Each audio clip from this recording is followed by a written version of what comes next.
a otro tema para abordar detalles de la COP30 que está en desarrollo en Brasil. Vamos a ir al contacto hasta ahora con el director ejecutivo de Resilium, miembro de la delegación chilena en la COP30. Andrés Pirazzoli está con nosotros esta mañana. ¿Cómo estás, Andrés? Bienvenido. Hola Sebastián, es un gusto saludarte. Igualmente, gracias por acompañarnos Gracias. para poder actualizar lo que está ocurriendo allá en Brasil en el contexto de esta COP30. Cuéntanos un poco sobre el desarrollo que está teniendo el evento hasta ahora.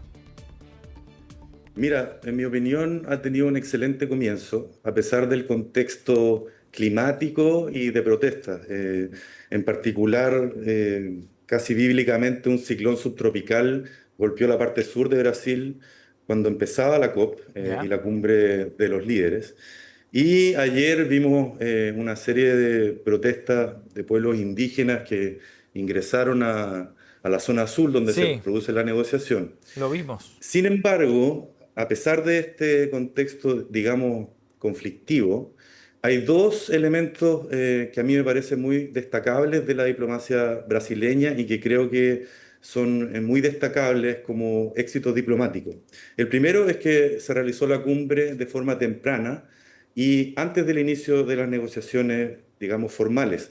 Y esto, de una u otra manera, estableció el tono en que la negociación se desarrollaría durante las próximas 2 semanas. Eso como primera cosa, una señal política importante de los líderes mundiales. Ujú. Se habló mucho de las ausencias, pero hay presencias muy importantes como la asistencia de Macron, Sánchez, el propio Xi Jinping y, sin ir más lejos, el presidente de Chile. Y esta es una señal política importante para quienes vienen a negociar durante las 2 semanas el tratado. El segundo elemento que me parece importante es que por primera vez en la historia de las negociaciones se aprobaron las agendas el primer día, antes de las 7 de la tarde. Esto es algo que no tiene precedentes y que merece todo el reconocimiento Itamaraty, la Cancillería, la diplomacia brasileña. ¿Por qué? Porque zanjar este tema desde el inicio permite ganar tiempo y que las negociadoras y negociadores se puedan enfocar en negociar los ítems de agenda que son iterativos y que vienen desde Claro. muy antiguo. Andrés, Entonces, ¿cómo es el proceso de negociaciones ahora? ¿Cómo se va desarrollando ese proceso de conversaciones para llegar a una propuesta final? se está desarrollando con total calma. Las salas están bastante pobladas de negociadores. Como te comentaba, existen puntos de agenda que son conocidos por todas y todos y por lo tanto eso permite el trabajo durante estas 2 semanas. Hay grandes expectativas sobre esta COP. Se le llama la COP de la verdad, la COP de la implementación. Y el contexto en el que estamos es bastante interesante porque el Acuerdo de París cumple 10 años Ujú. desde su ratificación. Y ahí estamos en un contexto de nuevos compromisos, donde los países deben entregar nuevos compromisos. A 10 años de su implementación, es importante destacar los logros que tiene este acuerdo. Nosotros, cuando negociamos el Acuerdo de París hace 10 años, nos encontrábamos en una trayectoria creciente de aumento de temperatura programado para 2100, cercano a un aumento de 4 grados, más o menos, sobre los niveles preindustriales, 3,7 grados, ¿ya?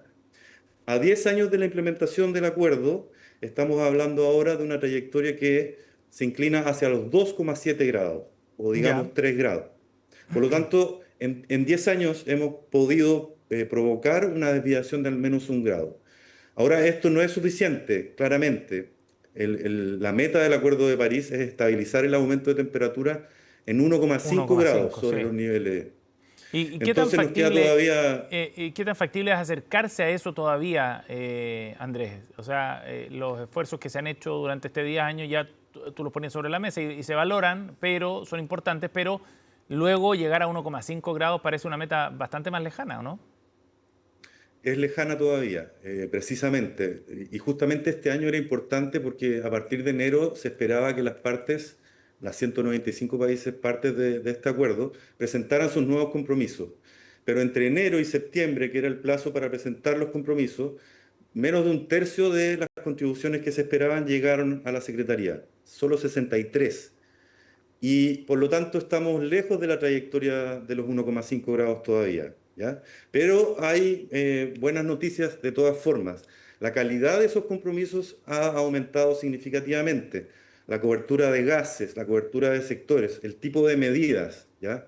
Sin ir más lejos, Chile es bastante líder en la región y en el mundo por Ujú. su compromiso en particular de mitigación. Y hay elementos que nos hacen pensar que se puede alcanzar esa meta. Yo mantengo el optimismo, Sebastián. Creo que es fundamental mantener el optimismo y la confianza en este proceso. Sí. Sin embargo, podemos indignarnos, ¿ya? Es necesario que los otros dos tercios presenten sus compromisos, pero además aprovechar ciertas oportunidades que nos plantea la mejor ciencia disponible sobre el sistema terrestre que tenemos. Y Ujú. existen gases que no estamos necesariamente cubriendo. No sé si ustedes habrán visto hace poco el capítulo de Bodoque contra el metano.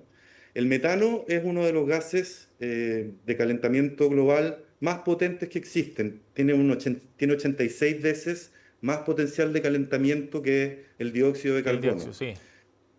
Y eso es una de las cosas que me tienen aquí ocupado como Ujú. asesor de la delegación de Chile y otros 6 países más, tratar de que la agenda del metano se introduzca dentro de la negociación del Acuerdo de Mm. París y Andrés, hablemos no solamente de dióxido de carbono, sino que también de metano. sí, ¿y cuán factible es que se vayan haciendo esos cambios de hacer a la agenda más ambiciosa, de hacerla más compleja también, para poder alcanzar estos objetivos que se han planteado en la COP?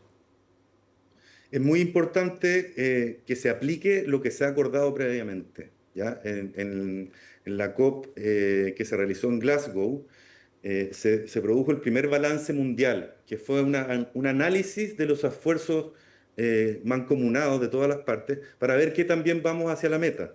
Y ahí se destacó, por ejemplo, el trabajo en contaminantes distintos al CO2. Y desde esa fecha, el año 2020, estamos tratando de avanzar en esta agenda. ¿Y por qué, Sebastián? Déjame explicarte, porque este gas, a diferencia del CO2, se mantiene en la atmósfera solo 20 a 25 años.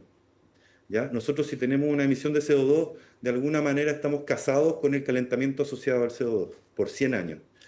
En el caso del metano es diferente. Solamente 20 años se llaman de vida corta. Por lo tanto, si nosotros los controlamos ahora, podemos de forma inmediata generar el enfriamiento necesario en la Tierra para acercarnos más a la trayectoria que coincide con los 1,5 grados como máximo. Ujú. ¿Ya? Y estamos hablando de cerca de 0,3 a 0,5 grados que podríamos enfriar la atmósfera de forma inmediata si controlamos las emisiones de metano. Existen metas globales de reducir en al menos un 30%, y eso nos permitiría mantener esta trayectoria, llamémosla de optimismo, de esperanza. Existen otras medidas que es necesario que se vean en esta COP. Como les comentaba, faltan 2 tercios de los compromisos por presentarse y esperamos que las partes que no lo han hecho lo presenten, pero además es necesario que hablemos también de resiliencia. Es muy importante el concepto de adaptación a los impactos Sí. que ya tenemos en el territorio y en las poblaciones. Entonces, Andrés, ese también es un elemento importante.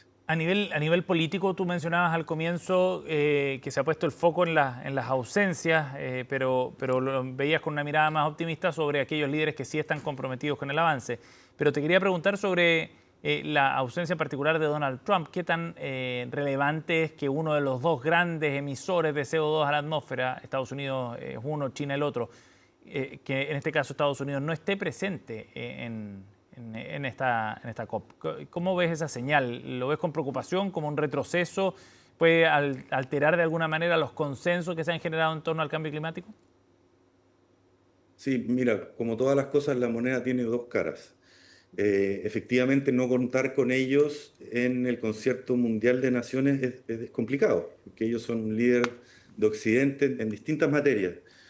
Por lo tanto, era muy importante la participación de ellos y en particular el año pasado en metano con China hicieron anuncios importantes antes del cambio de mando. Una vez que llegó el presidente Trump, la retórica cambió violentamente y de hecho ni siquiera tienen una delegación relevante durante esta COP. Entonces, eso es negativo porque se restan, ¿ya?